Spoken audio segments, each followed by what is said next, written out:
We start with breaking news. Authorities say 3 people have been killed in a shooting at multiple locations in rural Northern California, and the shooter has been killed by law enforcement. Students were also shot and wounded at an elementary school. It is not clear if the shooter is included among the dead. The Tehama County Assistant Sheriff says officers investigating at least 5 crime scenes in and around the school in Rancho Tehama Reserve, about 130 miles north of Sacramento. An administrative assistant with the school district says no one was killed at the school, but a number of students were shot and wounded. We ran across the street to the MGM, I believe. And I don't know if there's like an actual shooter. Today we are hearing the first-hand accounts of the victims in the Las Vegas shooting massacre. An overwhelming show of support from the Beehive State to the Silver State. Utahns turn out in large numbers to help victims of the Las Vegas massacre. A truck crashes into a school bus, causing it to burst into flames. We'll show you the video of the accident and tell you who is being hailed a hero for saving the kids from the burning bus. U.S. Attorney General Jeff Sessions testifies before the House Judiciary Committee meeting. What he said about his involvement with Russia and the presidential election. We're going to do one more big picture right here. The red carpet is rolled out for a group of little heroes. Find out why they were honored. And the latest approval ratings are out. We'll tell you what the numbers say and why. Senator John McCain is honored for a lifetime of service and sacrifice to the country. His reaction is a little surprising. And a police department puts cameras on guns. We'll tell you why the force is doing it and show you how it works.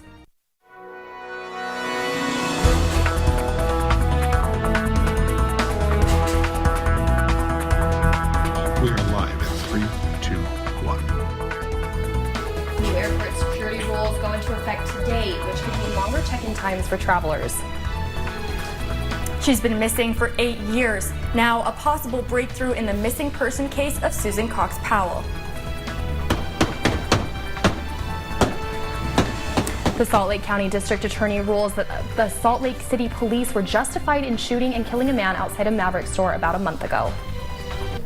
Welcome to 11 News at Noon. I'm Michaela Hedin.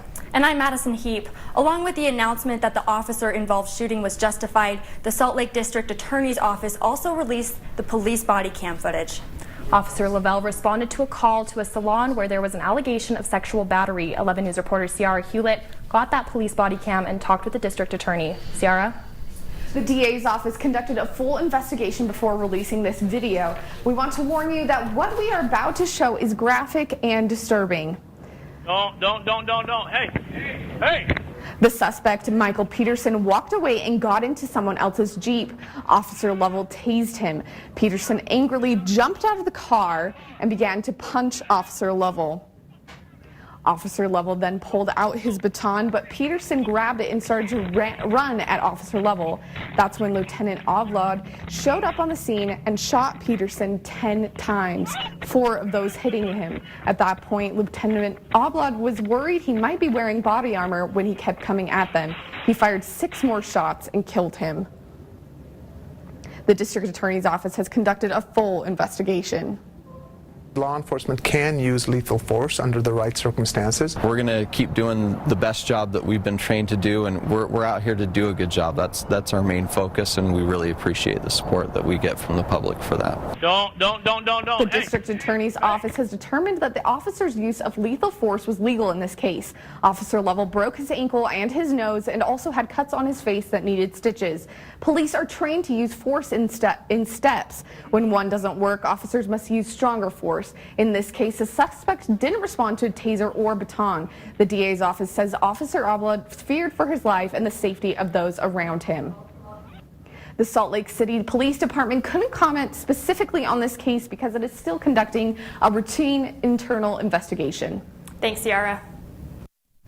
One man is dead and police are still searching for the suspect in a shooting last night. The victim was driving in a Murray parking lot when a man came up to his car, opened the passenger door, and shot him in the head. The driver was able to drive across State Street and then crashed into 4 cars. No one in those cars were injured. The victim was pronounced dead at the hospital. A witness described the shooter as a white man wearing khaki pants and a black jacket. Springville police are searching for 3 men involved in shooting a man in his car. The man was sitting in his car when 3 men threw open his passenger door and ran off. The car owner chased the men until one of the men fired off several rounds at his car, shattering 4 of his windows and leaving him with minor injuries from glass shards. The men are in their late teens or early 20s. Officials believe the men are wrapping cars in Springville, but warn locals not to take matters into their own hands. Call Springville Police with any information, and when in doubt, call 911. The man charged with killing his girlfriend's 13-day-old son makes his first appearance in court today. 21-year-old Dylan James Kitts Miller appeared in court this morning in West Jordan. He is charged with 1 count of first-degree murder and 3 counts of child abuse. The 2-week-old baby boy was beaten to death in September. Police say the baby suffered broken ribs, bruising, and blood in the brain. We will continue to follow the story and keep you updated. It could be a major breakthrough in the missing persons case of Susan Cox Powell. The hard drive of a computer encrypted by Josh Powell is being decoded by a Utah company. Private investigator hired by the parents of the missing West Valley mom says they have reached a milestone. The computer has a heavy level of encryption and there is still work to be done. But investigators hope to find new information on the hard drive. Susan was last seen alive on December 6, 2009.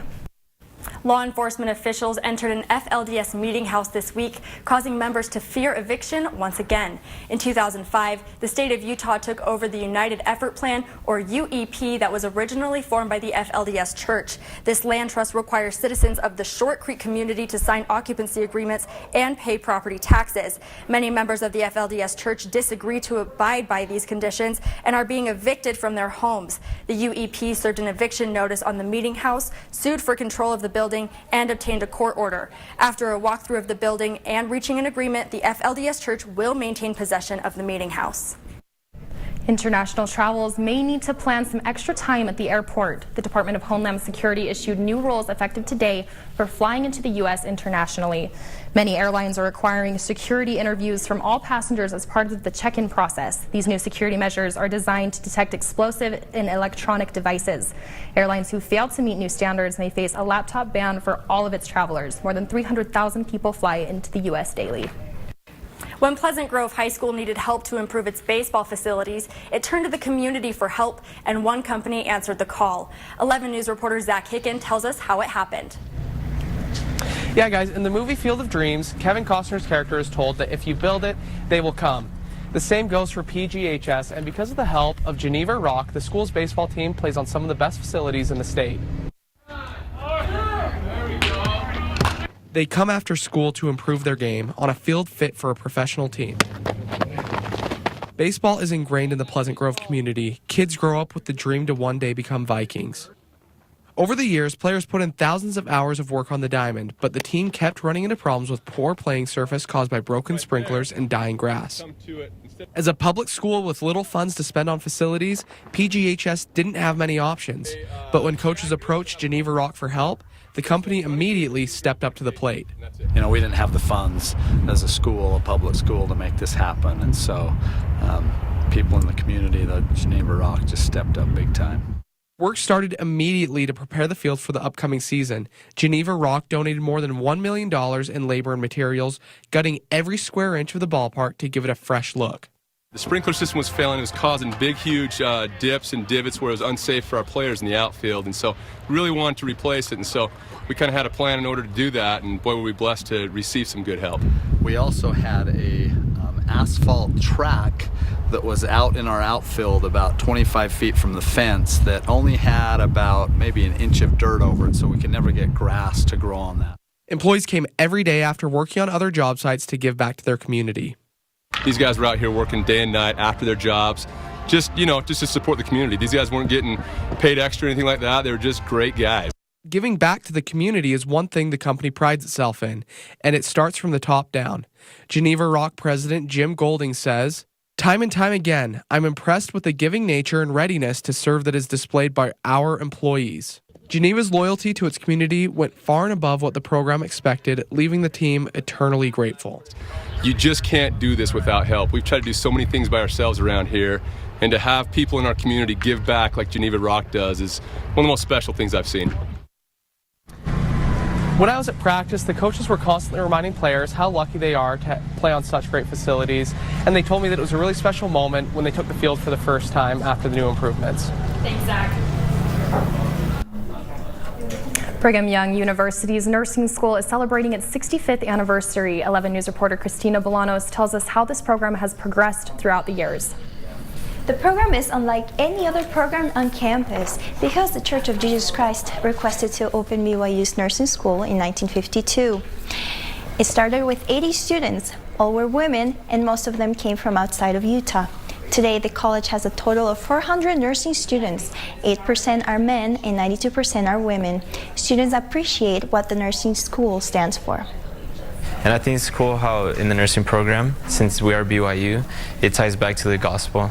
Just thinking of the motto itself, I would learn the healer's art, and that's what we're doing. We're just trying to do what Jesus Christ did and just show genuine love to all the patients. The students have access to computerized mannequins for training. They also get hands-on experience through clinical work at different hospitals, the Provo Volunteer Clinic, and other support programs. In celebration of the nursing program, students and former students have participated in reunions and conferences. Also, alumni from around the world have taken pictures with the hashtag WhyNursing52 to share on social media. Cristina Bolaños, 11 News. About 91 people die every day from opioid-related overdoses. We'll tell you what President Trump plans to do to combat the opioid crisis. And the 50-year-old classified documents from President Kennedy's assassination will be released. We'll tell you when we may finally know what really happened. A factory explosion kills 47 people. Find out where it happened and what caused the explosion.